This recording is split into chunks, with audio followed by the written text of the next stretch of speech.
Halo Sobat Properti, kembali bersama saya Susanto Lim dalam Kupas Tuntas Properti yang akan membahas tentang dunia properti, investasi properti, dan real estate agent. Kali ini saya akan membahas tentang investasi properti, strategi-strategi yang harus dilakukan, dan hasil-hasil yang akan diharapkan. Setiap kita berinvestasi, tentu yang akan kita harapkan adalah keuntungan yang sebanyak-banyaknya. Demikian juga kalau kita berinvestasi di properti ini. Ada 4 strategi yang harus dipelajari dan dikuasai oleh investor-investor pemula supaya hasil yang diharapkan bisa maksimal dalam memberikan keuntungan. Strategi-strategi ini akan memberikan hasil yang berbeda-beda tergantung mana strategi yang kita pilih. Strategi ini akan bisa membuat kita kaya atau rich dan kaya sekali atau wealth. Apa yang membedakan seseorang disebut kaya atau rich dan seseorang disebut wealth atau kaya sekali? Seseorang disebut kaya atau rich apabila kekayaannya didapat dari pekerjaan yang dia lakukan.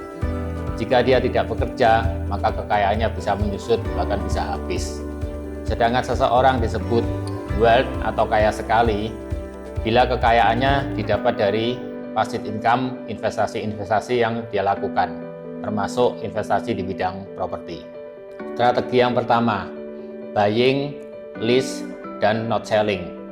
Artinya bahwa investor membeli, kemudian menyewakan, dan tidak dijual. Dengan strategi yang seperti ini, investor tidak akan bisa menjadi kaya. Mengapa tidak bisa menjadi kaya? Karena investor tidak menggunakan kesempatan di dalam pasar properti. Artinya bahwa di pasar properti ada masa kita harus beli dan masa kita harus jual.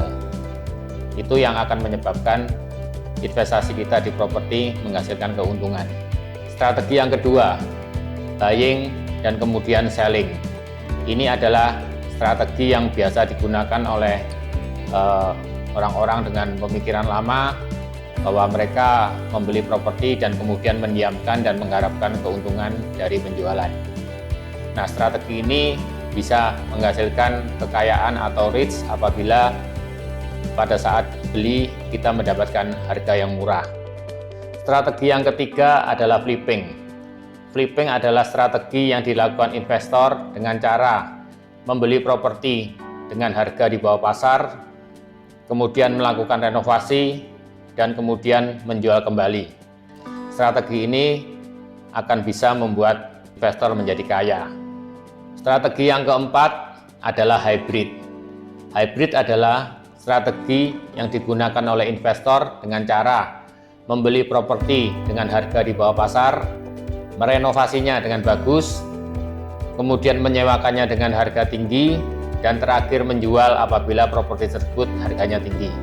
Strategi hybrid ini adalah strategi yang ideal yang harus dilakukan oleh investor supaya bisa menghasilkan wealth atau kaya sekali.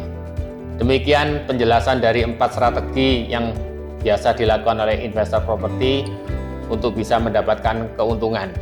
Semoga bermanfaat.